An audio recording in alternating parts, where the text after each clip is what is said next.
Hi everyone, അസ്സലാമു അലൈക്കും. ഇന്ന് നമുക്ക് വളരെ പെട്ടെന്ന് തന്നെ വീട്ടിൽ എങ്ങനെയാണ് ബോംബെ മിക്സ്ചർ റെഡിയാക്കി എടുക്കുന്നതെന്ന് നോക്കാം. സാധാരണ ഇതിലേക്ക് മസൂർ ദാലാണ് യൂസ് ചെയ്യാറുള്ളത്. അപ്പോൾ അതിന് പകരമായിട്ട് നമ്മളിവിടെ ചെറുപയറാണ് യൂസ് ചെയ്യുന്നത്. എന്നാൽ കൂടി നമുക്ക് ടേസ്റ്റ് ഒട്ടും തന്നെ മാറ്റം വരാണ്ട് ആ വാങ്ങുന്ന രീതിയിലുള്ള ആ ഒരു മിക്സ്ചർ തന്നെ നമുക്ക് റെഡിയാക്കി എടുക്കാൻ പറ്റുന്നുണ്ട് കേട്ടോ. അപ്പോൾ എങ്ങനെയാണത് റെഡിയാക്കി എടുക്കുന്നതെന്ന് നോക്കാം. അതിനായിട്ട് അരക്കപ്പ് ചെറുപയർ ഞാനിവിടെ 2 മണിക്കൂർ ഒന്ന് സോക്ക് ചെയ്തെടുത്തിട്ടുണ്ട്. ഇനിയിപ്പോൾ തലേ ദിവസം നിങ്ങൾ കുതിർത്തിട്ടാലും കുഴപ്പമൊന്നുമില്ല. ഇനി അത് നന്നായിട്ടൊന്ന് വാഷ് ചെയ്തെടുത്ത് നന്നായിട്ടൊന്ന് ഒരു ക്ലോത്ത് വെച്ചിട്ട് തുടച്ചെടുക്കുകയാണ്. അതിനുശേഷം അതൊന്ന് പരത്തി ഇട്ടതിന് ശേഷം ഒരു 3 മിനിറ്റ് ഒന്ന് വെയിലിൽ വെച്ചിട്ട് ഒന്ന് ഉണക്കിയെടുക്കുക. ഒരുപാട് ഉണങ്ങി പോകരുത്. ഇല്ലെന്നുണ്ടെങ്കിൽ മൈക്രോവേവ് ഓവനിൽ ഒരു 2 മിനിറ്റ് വെച്ചിരുന്നാലും മതി. അങ്ങനെ റെഡിയാക്കി എടുത്തിട്ടുള്ള ചെറുപയറാണിത്. ഇത് നമുക്കൊരു സൈഡിലേക്ക് മാറ്റി വെക്കാം. ഇനി ഇതിലേക്കുള്ള മാവ് റെഡിയാക്കാം. അതിനായിട്ട് ഒരു ബൗളിലേക്ക് അരക്കപ്പ് കടലമാവാണ് എടുക്കുന്നത്. 1 കപ്പ് അരിപ്പൊടിയും എടുക്കുന്നുണ്ട്. അപ്പോൾ എത്രയാണോ കടലമാവ് എടുക്കുന്നത് അതിൻ്റെ ഇരട്ടിയാണ് നമുക്ക് അരിപ്പൊടി വേണ്ടത്. അപ്പോൾ സാധാരണ നമ്മൾ പത്തിരിക്കും ഇടിയപ്പത്തിനൊക്കെ യൂസ് ചെയ്യുന്ന അരിപ്പൊടി തന്നെയാണ് എടുത്തിട്ടുള്ളത്. 1/2 ടീസ്പൂൺ മഞ്ഞൾപ്പൊടി കൂടെ ചേർത്ത് കൊടുത്തിട്ടുണ്ട്, കളറിന് വേണ്ടിയിട്ടാണ്. ഇതിലേക്ക് നമുക്ക് നോർമൽ വാട്ടർ ഇതിലേക്ക് ചേർത്ത് കൊടുക്കാം. അപ്പോൾ നമ്മൾ ഈ സമയത്ത് ഉപ്പൊന്നും ചേർത്ത് കൊടുക്കുന്നില്ല കേട്ടോ. ഉപ്പൊക്കെ നമ്മൾ ലാസ്റ്റ് ടൈമിലാണ് ചേർത്ത് കൊടുക്കുന്നത്. ഇത് നന്നായിട്ടൊന്ന് മിക്സ് ചെയ്ത് കൊടുക്കുക. സാധാരണ നമ്മൾ ഇടിയപ്പത്തിനൊക്കെ മാവ് കുഴച്ച് റെഡിയാക്കി എടുക്കുന്നത് പോലെ, അല്ലെങ്കിൽ ചപ്പാത്തിക്ക് മാവ് കുഴച്ചെടുക്കുന്നത് പോലെ കുഴച്ചെടുക്കുക. ആ ഒരു പരുവത്തിൽ എത്രയാണോ വെള്ളം ആവശ്യം അത്രയും ചേർത്ത് കുറേശ്ശെ ചേർത്തിട്ട് നന്നായിട്ടൊന്ന് കുഴച്ചെടുക്കുക.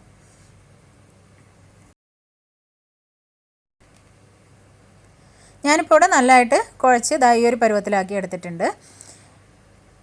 ഇനി നമുക്ക് ഇടിയപ്പത്തിൻ്റെ മോൾഡ് എടുത്തിട്ട് ഏറ്റവും ചെറിയ ഹോളുള്ള ആ ഒരു ചില്ലാണ് ഇതിനകത്ത് ഇട്ട് കൊടുക്കേണ്ടത്. കാരണം ബോംബെ മിക്സ്ചർ ഒട്ടും തന്നെ കനമില്ലാത്ത നൂലായിരിക്കും. അപ്പോൾ ആ ഒരു പരുവത്തിൽ കിട്ടാൻ വേണ്ടിയിട്ട് ഈ ഒരു രീതിയിലുള്ള ചില്ലാണ് ഇതിനകത്ത് ഇട്ട് കൊടുത്തിട്ടുള്ളത് കേട്ടോ.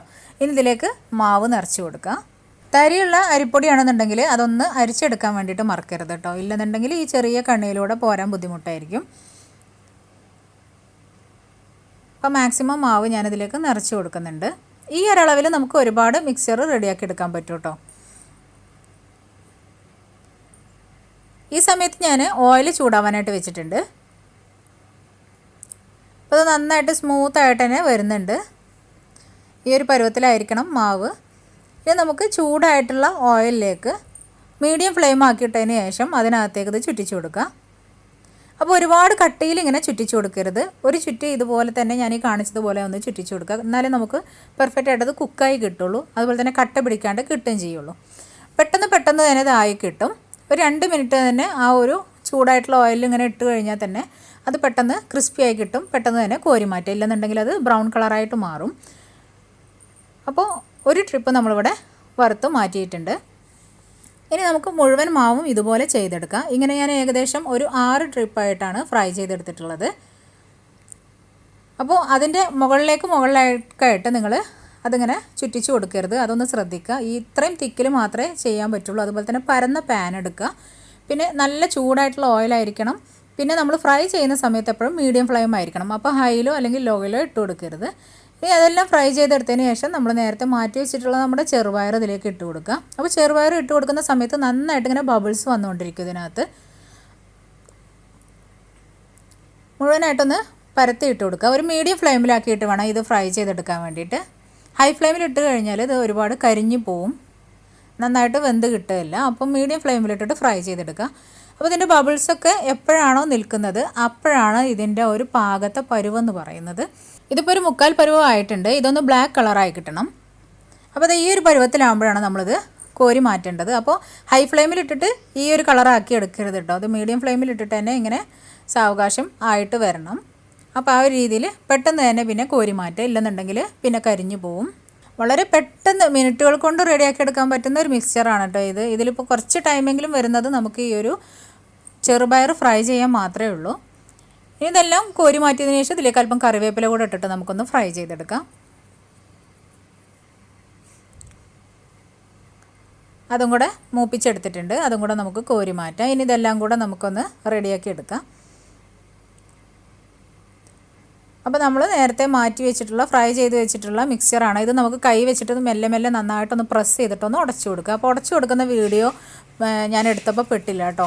അപ്പോൾ അത് എനിക്ക് മിസ്സായി പോയി. അപ്പോൾ ഈ ഒരു പരുവത്തിൽ ഞാൻ ഇതുപോലെ ഉടച്ചെടുത്തിട്ടുണ്ട്. നല്ലതായിട്ടങ്ങ് ഉടച്ചെടുക്കരുത്. അപ്പോൾ വളരെ കുഞ്ഞായി പോവും. ജസ്റ്റ് ഒന്നിങ്ങനെ ക്രഷ് ചെയ്ത് കൊടുത്താൽ മാത്രം മതി. ഇനി ഇതിലേക്ക് നമ്മൾ നേരത്തെ ഫ്രൈ ചെയ്തിട്ടുള്ള ചെറുപയറും അതുപോലെ തന്നെ ആ ഒരു കറിവേപ്പിലും കൂടെ ചേർത്ത് കൊടുത്തിട്ട് നന്നായിട്ടൊന്ന് മിക്സ് ചെയ്ത് കൊടുക്കുക. ഇതെല്ലാം റെഡിയാക്കിയതിന് ശേഷമാണ് നമ്മൾ ഇതിലേക്ക് ഉപ്പ് ചേർത്ത് കൊടുക്കുന്നത് കേട്ടോ.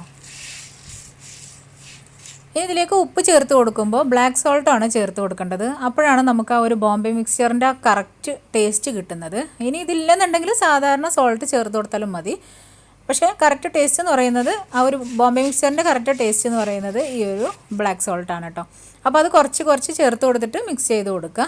ഒരുപാടങ്ങ് ചേർത്തിട്ട് മിക്സ് ആക്കരുത്, കാരണം പെട്ടെന്ന് തന്നെ ഉപ്പ് ഇതിലേറിപ്പോവും. അപ്പോൾ അത് ശ്രദ്ധിക്കണം. അപ്പോൾ നമ്മുടെ മിക്സ്ചർ ഇവിടെ റെഡി ആയിട്ടുണ്ട്.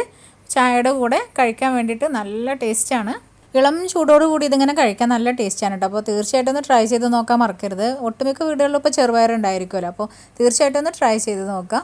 ഇത് ചൂടാറിയതിന് ശേഷം എയർ ടൈറ്റ് കണ്ടെയ്നറിൽ ഇട്ട് വെക്കുകയാണെന്നുണ്ടെങ്കിൽ ഒരുപാട് നാൾ സൂക്ഷിച്ച് വെക്കാവുന്നതാണ്. അപ്പോൾ വീണ്ടും ഇതുപോലുള്ള സിമ്പിൾ റെസിപ്പിയുമായിട്ട് കാണാം ഇൻഷാ അല്ലാഹ്. Thank you.